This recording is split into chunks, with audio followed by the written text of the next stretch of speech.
Smaller transit systems are being plagued by financial woes. Meanwhile, a change will go into effect for libraries next week. Pennsylvania's population grew, and the winning Super Bowl snack is... I'm Claudia Dimuro, and you're listening to Today in PA.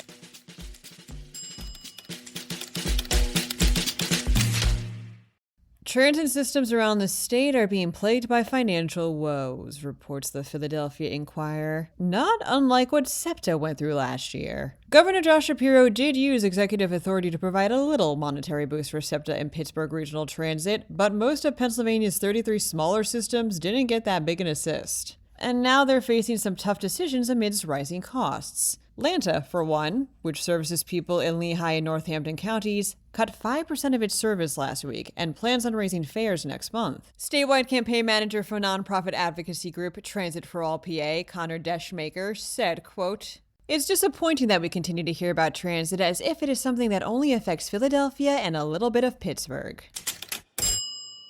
The U.S. State Department recently determined that nonprofit libraries are no longer allowed to collect fees for providing passport services, reports the Pottstown Mercury. Specifically, according to a press release from the office of U.S. Representative Madeline Dean, quote, "Despite past and current practice, existing federal law does not explicitly allow for public libraries, which are organized as nonprofit charitable organizations, to collect and retain execution fees for processing passport applications. Not only does this limit access for people in rural communities who rely on libraries for such services, advocates against the move have said, but it spells significant revenue loss for libraries statewide and nationwide.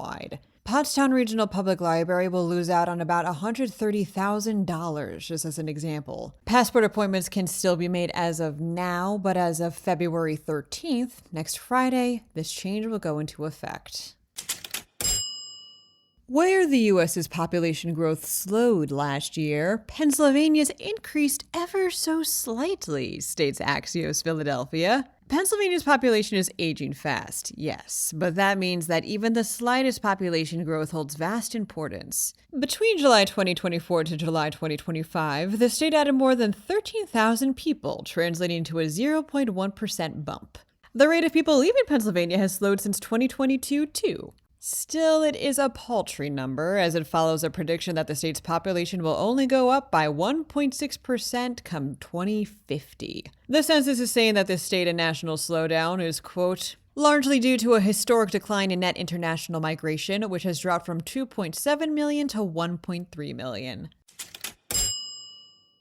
It's nearly Super Bowl Sunday, says PennLive. And like I say pretty much every year, actually, about a lot of stuff. For some people, it's all about the game. Others, the food.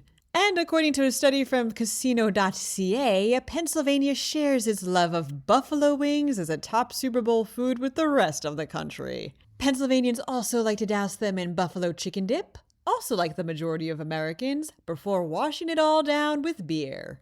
Again, also like the rest of the country. Some states stood out in their game day choices. Hawaiians, for example, enjoy chocolate chip cookies above all else while watching the Super Bowl. California and Florida much prefer to sip wine over beer.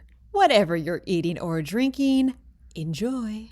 Happy Friday, you guys. Special thanks to Eli Miller, GMD271, and Sean Fluke for your delightful comments. They're very much appreciated.